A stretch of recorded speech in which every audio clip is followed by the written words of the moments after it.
You're listening to the Webcast of Mass Discussion. This is W, along with Patrick McClellan. We discuss life, love, the lack thereof, fun little antics, little goofing, goofs, other stuff. And I forgot what my script's supposed to. What do I say here? Just intro the show and move on. You don't have to say anything else. You don't have to do the whole thing where you pretend like people are coming into your house and you're being a good host, because that's really annoying. Okay, fine. Webcast of Mass Discussion. Don't come on in or kick your shoes off or put your coat up or anything fun like that. Just listen in your car or at your cubicle. Not in my cozy sitting room with a fire going and all your friends and a nice cocktail and some good snacks, charcuterie board or whatever. Whatever your cold, still environment you're listening in, make sure it's that. Perfect, W. That's perfect. Moron. Yeah, I've got more on my comfy place to listen. Come on in, stay a while. There's one thing I love more than getting my pitch over the plate, and that is getting over this plate in Casa Ole. It's like a fiesta in Casa Ole. Casa Ole, fresh today, every day. Get a free child's play, put your sticker stuff from any Astros game. Casa Ole, fresh today, ole, every day. Casa Ole, ole. Monetize it. That's what We need to monetize this. All right. Hola y bienvenidos a Lima Time. Estoy James. Él es Patricio. Hey. I realized I stopped myself right when I started that. I was like, I can't. There's no way I can. I don't know the language, so I can't legitimately talk. Yeah, I'm just hi. That's all I got. I'm Mr. Bisabaru. That's all I will do. All right. I have a 252 day streak on Duolingo. So I'm trying to learn. I'm trying to become fluent in Spanish. And apparently I thought you were learning Gaelic or something like an old ancient language or something. I don't know why I came up with that. I know someone that's actively learning Klingon, and I'm like, man, like, what? You're so white. Like, stop. That sucks. There's no reason. Yeah, I mean, that's one of the just a weird sex pervert learning Elfish from the elf or elfin, whatever. I don't know what it's called. It's called something stupid. With Lord of the Rings, just learning anything, a language that doesn't. You suck. Anyway. Yeah, no point. All right, so this is Lima Time. It's episode 199. Is it really? It's not the bisexual centennial. It is not, but that's coming here pretty soon. No, it's 198. God dang it. It's 198. That's the sex number. It is the sex number and the drug number. Drug number 911, blaze it, 420. All right. So we need to figure something out for episode 200. We gotta get somebody on. We'll get somebody on, and maybe it'll come out on time. It'll be released in a proper manner. I don't know. We'll do something special. Maybe we get Chandler Rome on now that he's with the Athletic and is not tied to the Hearst media empire. Yeah, and I'd like to be able to talk to him. I had to leave that episode, that convoluted circus. Although everybody was great, there's no hating, but that was I feel like he was great, and you had to go. Yeah, but it was such a crazy thing going on that got kind of lost in translation. Yeah. So maybe we can do a re-up of that, or maybe this is the one where Bregman finally comes on. Number 200. He's not coming on, but I will message him again. I'll be like, hey, I've been probably blocked so long, over years probably I've been blocked for sending him. This kind of ties in would get hammered and send him Lil Wayne lyrics. It might work. He loves it. He loves them. No, he always responded and was cool. But then when I would act, I'd go back and read, and I would just get die of embarrassment. I'm like, I'm like, fuck, that sucks. don't even send lyrics to people. It's like a thing I don't do. It's just like that's just one of the gayest things I've done. So like, and I felt like I kept my restraint as cool as I could with McCullers and Bregman. But yeah, every once in a while, I in a moment of weakness, I'm just sitting here, some terrible lyric from Wheezy F Baby. So yeah, Wheezy F Baby, big Astros fan. Apparently so. And apparently Dusty's a big fan of his. Like that was the Mutual Appreciation Society for sure. I would have put money on that. Because Dusty is as cool as it gets. So if and Dusty's a music guy, but he's just cool. So if you're cool, you're going to be friends with Lil Wayne. Like it's what it is. Yeah. Have we discussed on here when I met Jeff Tweedy from Wilco, who was the polar opposite of Lil Wayne? Yeah, probably 13 times, but let's hear it again. I love hearing you. No. Yeah, you probably told the story at least 5 times. Maybe you're just talking. There's no way. Heard it.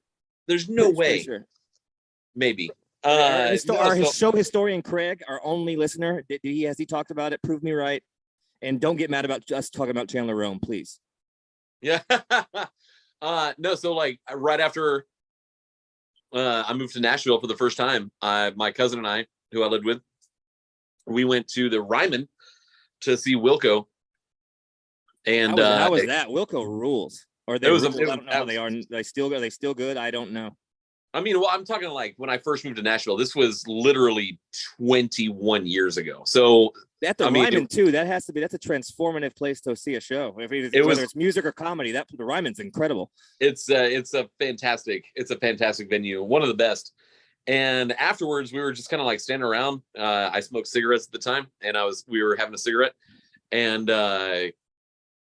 like Jeff Tweedy came out and signed some autographs, and I was so starstruck that I like cussed him out. Like I said, I was like, man, this is so great. What a great show. But I was excellent. What did you say? You were just cursing. You had no idea what you were saying. You just blacked out. I blacked out, and basically just like every other word was just a terrible word. And according to my cousin, he was like, he appreciated it, but it was actually really weird. That's my biggest nightmare, is to like just all of a sudden I'm usually can speak and don't get flustered at all, but to get just have something and just get flustered and then all of a sudden you're spinning, and it's once it gets away just a second, you're already a little nervous, and that'd be my absolute worst nightmare. You're done. Yeah. So you're texting lyrics to the Alex Bregman, and all of a sudden that's how close you were to a situation like that. I'm very glad that I've managed to keep my composure, or learned how to keep my composure in the second half of my life at that point. So Tweedy was cool. He was. I mean, that's not quite super cool. Not quite as cool as my encounter with Train, the entire band. I told someone. I keep telling. I got to tell it all the time. Somebody, it was on one of my podcasts I listened to. It's some comedian guys, and they were just talking about which this is something a fun Train fact that I didn't know that really ruins a lot of bits that I've done. Drops of Jupiter is about his dying mother, like being like going through the cosmic space and like her passing away. I'm always making a joke about how it's space cum, and Drops of Jupiter's. And then so I'm just like, oh, I'm never gonna make that joke again. That's it. It changes everything. And so Matchbox 20. 3 a.m. is about his sick mother with cancer. So I was just like being up. It's like, oh man, that changes things. Jeez. So anyway, but so we're Train is still the craziest and most hilarious thing that's ever happened. Yeah, no, that's one of my. Like I said, I told that story to someone. I was like, and I didn't claim it. I was like, I never said like, hey, I was doing this like show, and then afterward, like I was like a buddy, like one of my buddies. Definitely still valor on that. It's much more funny if you heard them do it. But I honestly I'm using it as kind of like a gauge, because if you don't think that's funny, then you're not. I know that we're not gonna, or you don't know why that's funny, or you don't get it. It doesn't. No offense, but I just can't. It's one of the funniest things. I still laugh as hard as I did when it happened. Like just thinking about how ridiculous that is on so many scenarios that went into that. If you don't laugh at that, then you're definitely not going to have a podcast for 7 years with that person. Yeah, right. All right. Well, All right, so the Astros. We relived. I just got tongue twisted again. Fuck, I lost it. We relived stories we both told on this podcast before, but that's okay. I really don't think I've told that. You definitely have. Okay. Well, after the Astros of Houston went 5-1 at Atlanta and at Tampa, they've since gone 2-4 against the Phillies and the Giants at home. Yeah. The Giants, that last series kind of left a bad taste, but they're playing good baseball against. They've really had a gauntlet of a schedule. I know I keep harping on this, but it needs to be talked about how they're just team after team. Even the Pittsburgh Pirates are good, so they got peppered in there. Like literally, they was just only good teams in a row constantly. I think that needs to be talked about. The best team, the Texas fake Rangers, are playing the A's every week. That's one of my friends asked, and they're good, by the way. I'm very scared about that, but anyway, we'll get into that. They're pretty good. Yeah, we will. But all right, we'll table that. I want to point out that the Astros have had 1, 2, 3, 4, 5, 6 series at home so far. Yeah. And they have won 2 of those. And one was against the White Sox and the other one was against the Blue Jays. Well, a very good team in the Blue Jays. Both are should be playoff teams, truth be told. Well, and I say they won the series against the White Sox. They went 2-2 against the White Sox. The White Sox are done. They're not good. Oh no, they are, but they have good players. They absolutely are garbage. And on opening day, like everyone thinks they have a shot. So who you are in July is not who you are on opening day. But they lost 2 out of 3 to the Tigers. 2 out of 3. 2 out of 3 to the Rangers. 2 out of 3 to the Phillies. 2 out of 3 to the Giants. They I guess tied a series with the White Sox, and they took 2 or 3 from the Blue Jays.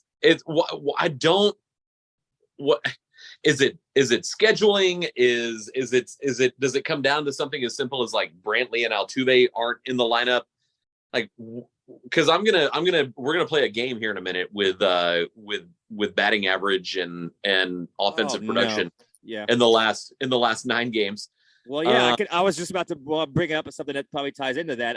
It's definitely all of the above to that, but it's an issue with when your 2 most productive hitters are Dubon and maybe even Julks. Honestly, the bottom of the lineup. Yeah. That's not great. They like right now can't hit. Got 7 runs against the Giants in the opening game of the series, which was they were back. Yeah. Yeah, we were like, okay, that's 2 in a row. That's good. And then scored 2 runs in the next 64 plate appearances. Those are the 2 best pitchers, though. We ran into some buzzsaws. There's a little bit of great. We are getting some good pitching performances that's from the start. So that is part of it as well. So I don't want to give it. It's not all us being bad, even though I do think the lineup, even without Altuve and Brantley, is too good to be putting up 0s and 1s here. Yeah. Brayu's not doing anything. I'm about to just start ranting. Yeah, it's just Brayu is doing nothing. I guess I don't hate him like everybody else does because I'm going to give him a chance. He's a notorious slow starter. He always has been, but not having any power.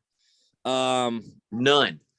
And the thing that's and then I didn't want this to be a factor at all, but I think that, and no disrespect to Yuli, who I obviously thought was a great first baseman and respected, but I think I did not appreciate how many scoops and how many plays he saved with that would have been just those extra runners are coming into play. Even and Abreu's not a bad first baseman defensively. He's not bad, but Yuli got so good that it doesn't matter any throw anywhere. He was picking it and he was absolutely incredible. Like it was a lock, and that's not a lock anymore to dig these Peñas, make some bad throws. Bregman will throw off the wrong foot and short arm. And even Altuve, when he plays, is short arm so he makes some bad throws. So that's something that's those extra base runners. That's going to come into give some extra lives to some teams and lives, not lives. I'm not. What am I? The Toronto Maple Leafs? Come on, Jesus. So yeah, I think that's something that normally I would brush that off and wouldn't bring that up. But I think it's kind of glaring when you see it all kind of come together. It's not great. Small sample size for Yuli. But going into tonight, I have no idea if the Marlins are playing tonight. But Gurriel's he's played in 16 games. Yeah. He has an 820 OPS. He's hitting like 300, isn't he? He's hitting 310 with a 355 on base percentage, 466 slugging percentage, and an inside the park home run, which is just insult to injury. 2 home runs. One's inside the park. That's just hilarious. That's just Jose Abreu has played in 31 games. Okay, that's 0. Twice. That's twice the amount of games. Almost twice. That's 0 home runs. That is a 531 OPS. He's hit some line drives. He's how many RBIs does Abreu have? 13. That's not terrible. He's not completely dead. I think that he's not hitting the power. I mean, our fan bases are slurs. So they're overreacting, but it is time to start. I would say that it's time to emoji with a monocle, a watchful Abreu, but I'm not, it's just now May. So we need to calm down. It is May. And Maldonado too. Like I agree with, I kind of agree that it's bad on his last legs and all this and that, but this just instant anger and pitchfork mentality is absolutely insane. It's crazy. I mean, I can't even, it's wild that to be that reactionary, especially with this team. These players have earned the right for you to just be like, nah, they'll come around. Honestly, just be like, oh, they'll come around. I'm not worried about anything that you could just be like, I'm not worried about it. And you would be correct. With Abreu, that's a little bit different, I think. Yeah, maybe. Yeah, I mean, it's concerning. But it's 1 month, and he's a notorious slow starter. When is he not produced? I mean, look at his numbers. Okay, so that's actually leads me into my next point, because 2021, he's actually I did not know this. In 2020, which was the COVID year, which is stupid. He was the MVP. But no, which whatever. Yeah, but I want to give that. I don't want to give him credit for that, and then also take away the Dodgers. It's like you can't pick one or the other. You know, Mickey Mouse MVP. That's actually not the point. The point is though, that he grounded that was the middle year of the 3 years in a row that Jose Abreu led the league in grounding into double plays. Ooh, I did not know that either. He led the league and actually in 2019, which is the first year, 159 games, 123 RBIs, led the league. 24 double play balls that he grounded into, led the league. 10 sacrifice hits, led the league. He was an all-star that year.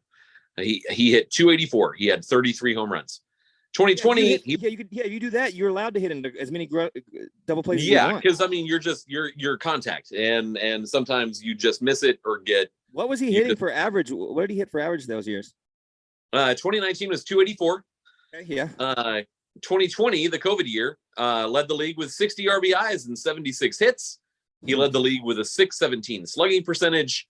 He led the league with 10 grounding into double plays, whatever the terminology is for that. 2021, played 152 games. Okay, he's durable. Games, yeah, or he was. Hit 261, so we have 317 to 261. That's where I would peg him. That's great if you're getting those power. If you're getting power numbers, 261 is perfectly fine. Had an 831 OPS, but also led the league with 28 grounding into double plays. And did he also lead the league in weird goatee hair ties? He did. Okay. 2022. So here's my concern, is that 2019, 33 home runs. 2020, 19 home runs, but only in 60 games. So that's pretty good production. That's pretty good. Yeah. 2021, 30 home runs in 152 games. Okay. 2022, last year, 15 home runs in 157 games. When he hurt? Oh, no, he played a 157, huh? Oh. Yeah, no. And then now 31 games, 0 home runs. Yeah, okay, that's... Yeah. All right. I just feel like, I don't know. I'm willing... I mean, James Click, you can't say that he missed more than he hit because he inherited a built major league roster but the whole like, I mean, and Jake Myers has sort of proven him somewhat correct. He's injury not, really fucked him. I think that screwed his trajectory. I think if he yeah, didn't get hurt like that, I feel like he's been the starter and he's a guy that we're all like, oh no, we're good at center field. I think that really the way he was hitting the momentum, I think that really kind of screwed him. yeah, no, I think there's something to that. But and he's been a lot coming better. Back around, yeah. He's been a lot better. But it just kind of feels like Click what wasn't a, I don't know that you would say a great evaluator, because you can't, I mean, you can look at Gurriel's dashboard stats on Baseball Reference and kind of come to the same conclusions that we're trying to come to with Abreu. Like, he might not have it anymore. Like, that was a pretty good. That's still a no-brainer decision. I mean, and again, I love Gurriel as a hero. He always will be. We love him. That isn't, I mean, still right now, that's an upgrade, even though it doesn't look like it, but you're talking about, you're talking about 1 month, twice the amount of games. Gurriel is a baseball player. He's a pro. But yeah, that's the thing that kind of, aside from the comparison of, well, I wonder which, between Gurriel and Abreu, who has the least amount of jersey buttons? Like, that's where the competition's at. Like, whose jersey is more open? So that's something I'm looking into. I hope that becomes like a late 30s Cuban baseball player, like Major League Baseball player thing, where like there's a bet, like, I bet you won't button a single jersey, like a text. There's like just a text thread between the two. Like, I'm only buttoning one. And yeah, just, I mean, get it more egregious. Yeah, just to see if they can get fined or get the umpire gets upset about coming out like a. I bet it's Gurriel. That's like, I'm not buttoning any, and I'm not wearing a shirt underneath. Like, I'm just going straight chest hair. I know, like, I would be furious when we were playing them in the playoffs, and it was very hypocritical. But yeah, anytime Abreu would come up with a stupid chin thing, which I don't hate now. I'm trying not to. Everybody talks about it, but that jersey, I'm like, I just become like Clint Eastwood in Gran Torino. Like, pull up your damn pants, button your jersey. This is baseball. Respect our sport. Stand up when the anthem's on. Just that's what I instantly turn into. Even though Gurriel is doing the same, I'm like, he's allowed to do it. He's comfy. He's playing free. He's allowed to do that. He's just kind of a happy-go-lucky guy. But Abreu, button that up. Come on, turn that hat around. Pull the pants up. Turn that music down. So I don't know. But no, you're right. That actually makes me a lot more. I was trying to just be like, yeah, he's putting a lot of pressure. He's a new team, and a great team that he's coming on. He's putting a lot of pressure on himself. Yeah, he's guessing on pitches. He's just a little bit late on fastballs. He's not sitting on that. He's trying to hit a breaking ball. Then he's ahead and he's pulling a bunch of foul balls and way ahead on breaking stuff. So he's just kind of mixed up. I think it's just kind of a perfect storm of different stuff. I'm not sold on. I mean, I'm not off him at all. I still think that that's an upgrade, and I still think that he will absolutely help you win games down the stretch, and it will all even out, at least to where he's going to be producing enough to where we're going to be pleased with what he's doing. Maybe not the old Abreu, but he doesn't have to be old Abreu on this team. Yeah, no, just be competent. Like that would help. I do think that he, maybe more than anybody, for exactly the reasons that you just described, being the new guy, the guy that's supposed to replace Gurriel, he will benefit greatly from not feeling like he has to be the guy. And so when Brantley comes back, when Altuve comes back, and we've got a complete lineup, maybe that loosens him up a little bit to think like, I don't have to drive in Yordan Alvarez right now. Like, I can just keep the train rolling, even though he's going to be behind Brantley, Altuve, Alvarez. He actually does need to drive all of them. Yeah, no, I was just about to say most of them will be driven in by that point.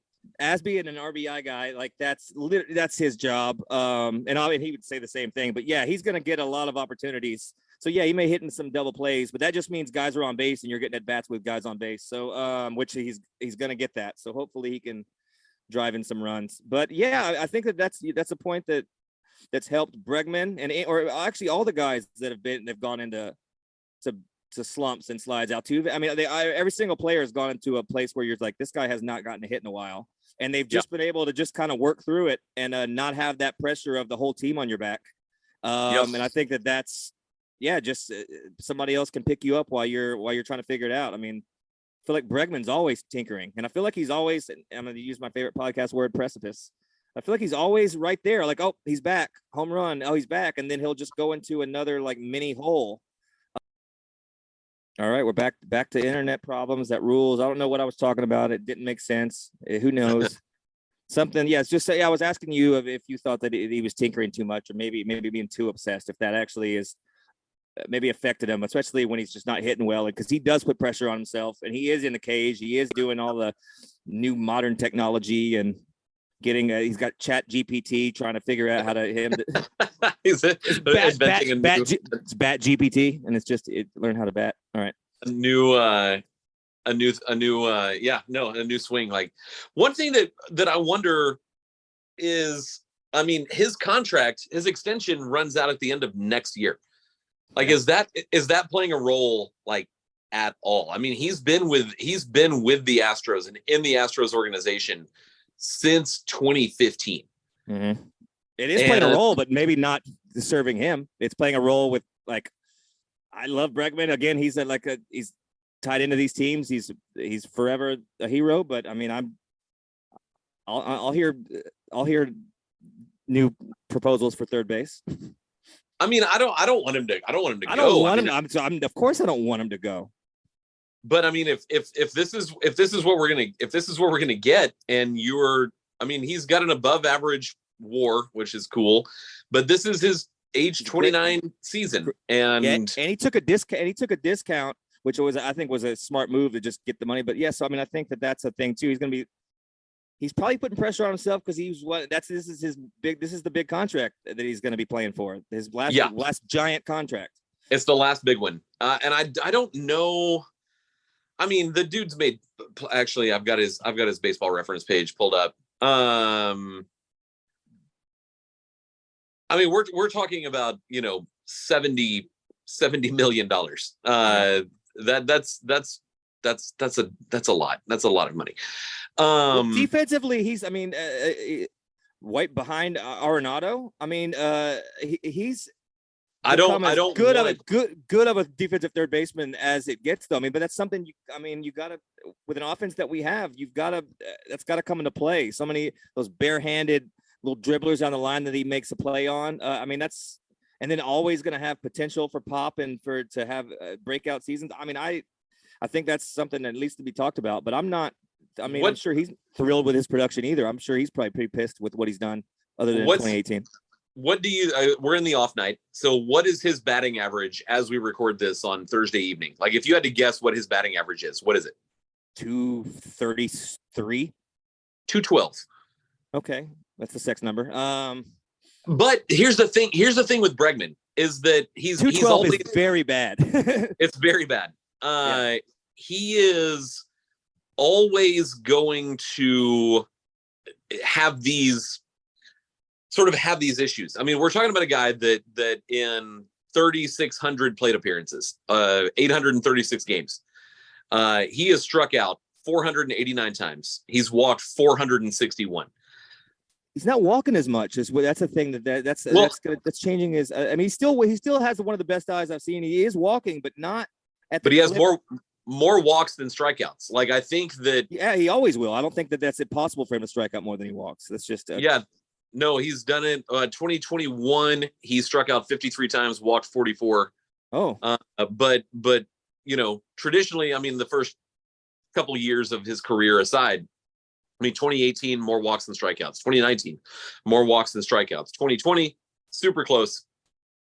2021, within 10. 2022, more walks than strikeouts. Do a little rundown of what were his final numbers in that MVP chase season? What did he end up with? That was 20. So he had 2018, right? He had two straight top 5 MVP finishes. The first one was 2018. He had 51 doubles. He had 286, 31 home runs, 103 RBIs. 31 home runs. Yeah, and I thought he was up in the 300. So 286 is still good with that power number. God, I missed. We need that Bregman. God 80, damn, that's 85 strikeouts, 96 walks. 2019 was even better, 156 games, so one fewer game. 37 doubles, 41 home runs. 2019 is the season I'm talking about. That's the season I'm talking about. Yeah. So 37 doubles, 41 home runs, 112 RBI, 83 strikeouts, 119 walks. Dude, that's insane. What's his OPS? OPS was 1015. Yeah. Okay. All right. So second nice. in the MVP, All-Star, Silver Slugger, and 2020, which we don't count, but 2021 270, 2022 259, 2023 212. So it's really just last. 2020 does not count. I mean, Altuve was as lost as it gets, and we know it was because all of those demonic fans were doing rituals to steal his life force. Yep. But that applied to the entire team. So we are going to watch that across the board. And of course, we're also going to anything good that happened. We're also not going to count that either. So that's just what it is. But so it's not as bad. It's not as long, and it feels like it's this long, arduous battle of just not hitting, and it's not really the case. It's just been like kind of last year he had the dip, and then into this year really it's not as bad as it feels like. It's worse. I mean, 212 is not great, and we're going to talk about that in a second. Again, that is 1 month. It's not a good sample size, but it's just he's had terrible starts before. Yeah. No, I mean, I remember when he first came up, he didn't get a hit. Yeah, it was 43 plate appearances without a hit or something like that. Like it was. Yeah, it was much doing that right now. Ridiculous. Like but he finished with a 264 batting average. Like you're right. He does start slow, and it's the height of hypocrisy. It's the height of hypocrisy to call out Alex Bregman for not performing within days of saying like, no, like this is what happens. Like he will.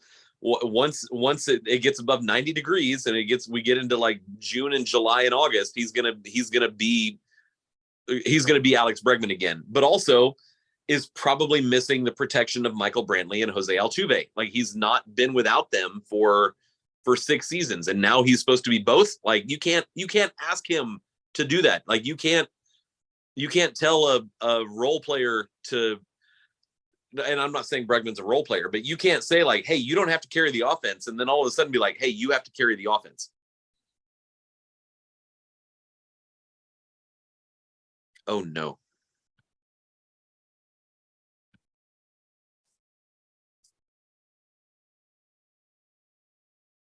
Good. I mean, we'll see. I'm closing things. I have a ton of tabs open. I've already unplugged like the Roku. It's fine. We'll get through it. It's we've actually had some good luck in terms of no technical difficulties. I mean, this is we're just we're getting haunted by a bad ghoul. We are. That's true. But you were making the point about that how it's just pure hypocrisy, which is the credo and the motto that I'm not going to say that some Astros fans live by. Apparently I subscribe to it from time to time. I am a big hypocrite. I mean, don't get me wrong. I mean, a giant one, but on this, no, I tend to be pretty fair with my judgment of players and as even keel as I can be. I don't get too high, too low. It's just too much. I have real problems. I can't deal with that. So let's do this, and then maybe we stop tempting the internet gods. I've got a few non-baseball things that are very pressing issues after this, but yeah, for sure. All right, so let's get into this. I'm gonna ask you, and just based on the last 9 games, okay? So that's the Tampa Bay series, and then who was it? Philly, and then the Giants. So one thing to keep in mind is, I mean, the Phillies are what you just saw them for only 6 games. and they just got swept by the Dodgers. So that's the Philadelphia is with Bryce Harper coming back. So things aren't great in Philly. And coming back too early. The Sixers are choking. Things are bad, but the Eagles are good. So we'll see what happens in Philly. I do not care for them. I mean, I actually like Bryce Harper. I think he's good for the game. I came around on him. I hated him for a while, but I no longer hate him. So in this 4 and 5 stretch, among players with, let's just say, 9 at bats. So if you got 1 at bat minimum per game, so you went to the plate 9 times. Mm-hmm. Who has the highest batting average? And I know it's a Luddite move to only talk about batting average and not OPS, but what I'm looking at can't filter it through OPS. So who has the highest batting? Is it Dubon? I mean, I feel like he's the only one that's been hitting. It's not Dubon. Dubon's actually 4th in the last 9 games. Is it Jordan? Jordan is 2nd. Okay, but that's good. That's one good thing that somebody's hitting. Julks. I literally no idea. Yainer Diaz. Yainer. Oh yeah, the guy that can't get in the lineup because Dusty just doesn't feel like it. 3. He's 3 for 9. So that's a little bit misleading because he has the fewest. I filtered this with, if you got 5 at bats, you're in this. 5 plate appearances. But the way their offense is going, like that is enough of a stat. Like, yeah, that's 3 for 9. What's that? 333. That's 333. Yeah, that's the only math I've ever done correctly. Thank God. I was terrified for a second. I was like, oh no, it's going to turn into a fraction or something. I'll get a remainder. It's going to be bad. All right. He should be playing more. I would like to see him in the lineup more. It's crazy. Agreed. Anyway, all right. You could put Alvarez. You could put Jordan in left and DH Yainer, and there's been some weird DH choices with that what's his name coming up, the kid with the Gen Z name. I can't think of his name. Ryland Bannon. Yeah. Overthrowing elections and meddling with international politics. Steve's son. Yeah, Steve Bannon's son. Steve Bannon's the man. Who do you think leads in the last 9 games? Who leads the team in doubles? Oh, let's see here. Actually, let's make this a little bit easier. There are 2 players tied for the lead in extra base hits. So doubles, triples, home runs in the last 9 games. Who are they? In the last 9 games? I only know, and I'm just going on again. I'm going to say doubles just because I've seen him hit a bunch. I'm going to say Julks is up there with doubles. Julks has 1 extra base hit in the last 9 games. Oh, in the last 9 games. All right. Well, then I'm not paying attention. That's me. Bregman? No, he's had 1 hit. Bregman he's had 3. Yeah, he had the home run and then he's had. Yeah, I don't know. Jake Myers. Jake Myers has had 2. He had a double and a home run. Well, paint me green and call me Gumby. I don't know. Jeremy Pena has 4. Oh, yeah. He's been pretty consistent throughout, I'd have to say. Mauricio Dubon has 4. The Frenchman, yeah, he's been very very ooh la la. There are 3, I guess. I know I kind of gave that away. 3 Astros have hit a home run in the last 9 games. Okay, yeah, whatever the guys you said. Yeah, Pena has had 3. Myers, Bregman had 2. Yeah, and that's it. I mean, for that's home run, God damn. Jordan has 2 doubles, no home runs. Yeah, they're starting. He's starting to get walked a little bit more. Where the fuck is Kyle Tucker? Okay, so let me ask you this: who has a higher batting average in the last 9 games, Jose Abreu or Kyle Tucker? I'd say Jose Abreu. Jose Abreu is hitting 182 in the last 9 games. I feel like I keep seeing him hitting. I think I saw him hit a 1-line drive to drive-in runs in 1 game, and I'm somehow just compounding that out, and which is pretty much what I do. I see one thing, or somebody tells me one fact, and then I just extrapolate it to the whole thing. So that I'm probably doing that. Where I'm like, oh, he's been crushing it. I saw 1 at bat, which clearly is the case. That was that one. Yeah, he had 1-line drive. He drove in a couple runs in one of those games, and that's what I'm basing my whole thing on. So, my entire all of my musical preferences are based on exactly what you just said. I'm like, I freaking love that band. They had 1 song that was so good 25 years ago. Love them. Yeah, 100%. It's really the best way to go about it. But if you really get down to brass tacks, get called out on it, you're like, oh well.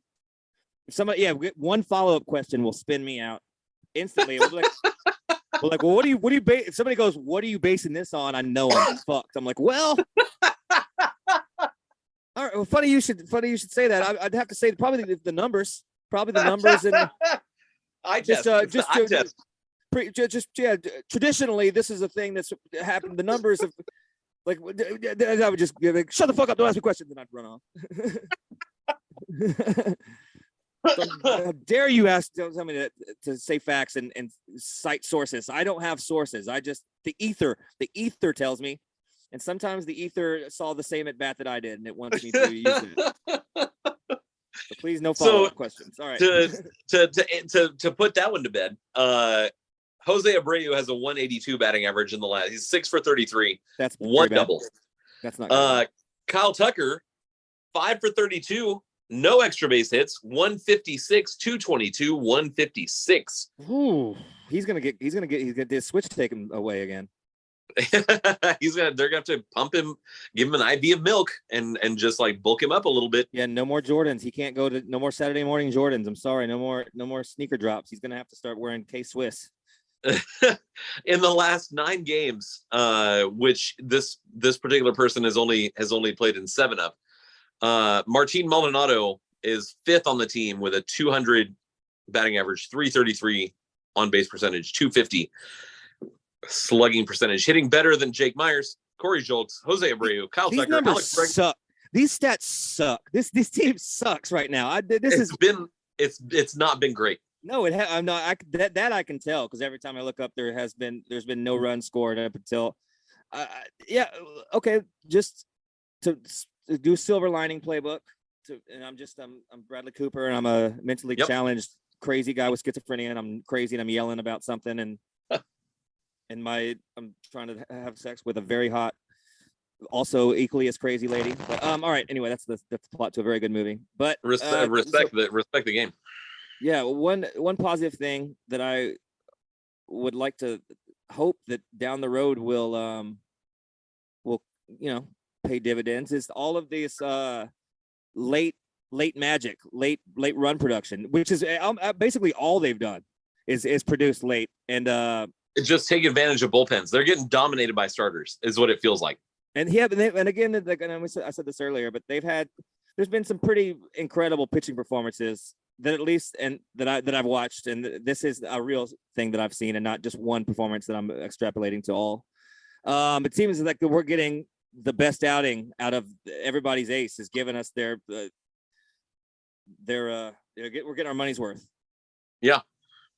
Are we concerned? Oh, we've spent a lot of time like bagging on the offense, rightfully so, and they deserve that. Concerned with consecutive nights of the starter getting pulled injured in Urquidy and Garcia. I mean, no, I think it's one of those freak things. Was there anything updated? The Garcia one, to me, there was so much mystery, and it was very weird. I mean, it was almost like he shit his pants or something and had to leave. I don't know. It was like a weird. I would prefer that. For that, my gut feeling is not good about Garcia. Yeah, but just how Maldonado was like signaling. The Urquidy, you just saw it happen. But Garcia was just kind of a mystery, and then he's just instantly taken out, which is always a bad sign if there's not even up to. If it's like, you've thrown 8 pitches, and now you cannot throw a single one more. Like that's, and my concern, because I was really hoping for the bowels is loose, joke. That's what that's what it could have been. Like, oh, I shit my pants, I gotta go, or this something he ate something bad or something. Yeah, something weird, but yeah, I don't know, man. That was what stresses me out is that he had the MRI, and they were like, "We're gonna wait. We're gonna do another MRI on Saturday." And that's never good. A second opinion or a second. That's never good. I'm not confident about. No, that means something is bad, and either it's structural, and it's like, well, you'll be fine to pitch through the season, or you need to have surgery now. That's what it seems like. It's one of those situations. That's what it feels like, and I don't know anybody. Everyone got fired that I knew, I wouldn't even know who to ask, but. That would suck, but I'm not. It's all respect to Garcia. This is no hate, but I'm not losing sleep over that. With Lance starting to throw back, and just with some of the depth there, some of the guys in the bullpen, we can move there's some options. The skeleton of Forrest Whitley stuff looks kind of good sometimes. Maybe he's around. There's options. So I'm not flipping out even with 2 guys going down. It's not ideal, not great. There's just not a ton of depth, and I think it's like I would argue there is, but I mean it's all on just like speculation though. I would very much prefer it. Like, let's just like shit or get off the pot, like with Forrest Whitley. Like, are you ready or not? He's not, and he never will be. But I would like, but let's get some proof. Like, throw him to the wolves. Come on up and figure it out. Like, let's take a look. It's May, whatever. Like, you don't have any option. I mean, you've got all your options left. Because you've never made it to the majors before. Like, let's see what do you have? What do you have? You were the first round pick in 2016.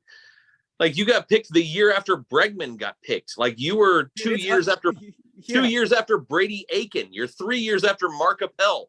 Like, you're before. He is Mark Appel the second. Like, they're the same. Well, yeah. But yeah, when anybody, I'm sorry, it's not fair, but anybody who is giant and if you have a giant stature and you're imposing and you just can't get together, it makes you double as worse. Let's I want to take a look. But it's definitely reflective on him that he hasn't been up or he really even sniffed. He honestly, he had the Adderall suspension and he was just literally getting absolutely crushed by the worst. It was like the worst minor leaguers were absolutely teeing off on him. He had like two straight starts. 2 straight starts against Las Vegas, both in Sugarland. He got rocked pretty good. His first 2 starts, Round Rock at Oklahoma City. So that's the Rangers, that's the Dodgers AAA team. Who gives a shit? 8 innings, 2 hits, 1 earned run, 11 strikeouts, 3 walks. Okay. That's a game. And then he played the Savannah Bananas and he got 2 Macarenas against him and he got he had 2 Macarenas. He gave up a seeing eye. 2 Macarenas is one of the worst things that can happen to you. And then he got a mid base hit proposal, which is one of the worst things that can happen as well. So shout out to the Savannah Bananas and that. But yeah, 2 Macarenas is something that I don't want that. I don't want somebody getting that in my lineup. What are you going to get? 2 Who Let the Dogs Out? We can't have that. Right. Let's do. The rest of what I was going to say does not matter. 3 starts, 2 against Las Vegas, 1 at Reno, which I think is not a great place for a pitcher to play. Or a person living. It's not a good place to just be in general. It's the biggest little city. It's just, if you're there, you know too much about penny slots. Hasn't pitched since April 29th, which I guess it's only May 4th. It might not be. I don't know. Yeah, May the 4th be. But let's find out. Like it's come on. Like, well, apparently his velocity's back, and there was some stuff that he was like really working back with to get his arm back. So as far as I know, that he's back to full strength. And in terms, I don't think his location. I don't know if he's ever even had the location, truth be told. But he's throwing hard again, and he's getting great movement on his pitches. I just don't think he's put it all together. From what I've seen, that, and I hate to say this, but it looks like that he could be close to maybe being on the verge, maybe being on the precipice. I need to get a new word.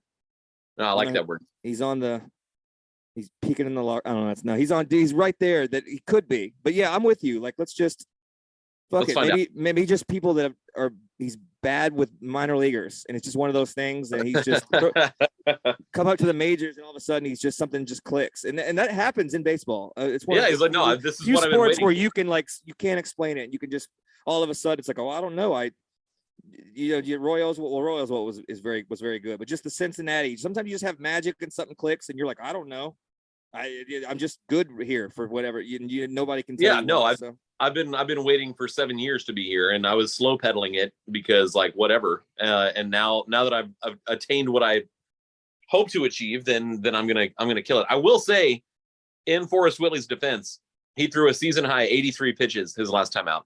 He got a season high 18 looking strikes. Okay, 7 ground balls, 8 fly balls, 4 line drives. I guess that's not terribly ideal, but he's sort of building to it. I think by Memorial Day, Forrest Whitley will have made his first start in the majors. First start. It might be his only start. and he would have reenacted Pickett's charge at least 2 or 3 times. He's like the name of a Civil War general. Nathan Bedford Forrest Whitley. That's what that's all I would think of. Either that or obviously the mentally challenged person that I despise the most with the same name. He didn't hit anybody for he didn't hit a batter for only the second time in 5 Do you see what we're doing though? This is like we're grasping for dicks or whatever the saying is. I don't know what it is. All right, let's move on. I mean, yeah, so that's not ideal. I'm not worried about that. Bullpen is going to be the separator, I think. The Texas Rangers have a terrible bullpen, and I think that's the thing that's what's honestly the bullpen is what separates good from great, bad from mediocre. That's what I mean. And the Astros are the best of the best, and they continue to be. And they're only. I mean, so that's something that I will. I'll rest my hat on. That's going to be like, just play around 500 if you need to be. But just the way they're playing around 500 is just frustrating. Yeah, and I think it's not a good brand of baseball. It's not exciting, and I know it's not indicative of who they are. And I'm not. I mean, it's early. It's not flipping out at all. But it did suck for an entire stretch of a week of games to just have the same thing. That sucks. That reminds me of 2016. Just like, what the fuck? It just like not scoring a run for. I mean, that's old Astros shit. We thought we put that to. We rested that and we mummified that and put it in the sarcophagus. We talked about the hardest thing is to take your own advice, and we have been on record that until Brantley and Altuve come back, 500 is fine. Yeah. The problem is even around it. Yeah. I mean, that is the official take for sure. Now the problem is that we're 30 games into the season and they're right at 500. It's not. And we're mad as hell. It's 20% of the season. There's 80% of the season left to play. Yeah. Well, I mean, yeah. I would say some people are mad as hell. I'm starting to get a little miffed. But I'm not worried about it. Again, they're playing good baseball teams, and I don't know if you can find out, but strength of schedule, it's got to be at the top of the league. It has to be. They've played a bunch of teams above 500. The problem is that there's not as many teams like trying to tank. I do love seeing the Yankees at the bottom of the AL East. Well, that won't last, but it's great. Yeah, I think it might.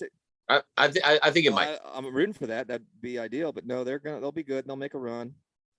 Okay. There's no. I mean, the Oakland A's are the worst possible team in history of. We've established that they are the worst team that's ever played, which is fun. But there's got to be. I'm looking. I'll find it out right now. There's 15 teams in the American League, and 6 of them are below 500 right now. Yeah, how many of those have we played? Four of them are in the AL Central. 2 are in the AL West. So the White Sox are the only team we and the Twins beat us. But the Twins are good. So the Twins are winning that division. Twins are Tigers killing it. Beat us. Tigers fucked us up. So it's Tigers. We've played everybody but Kansas City, I guess, huh? We've played Detroit. We played Chicago, and that's it. So just no Kansas City. Yeah. All right.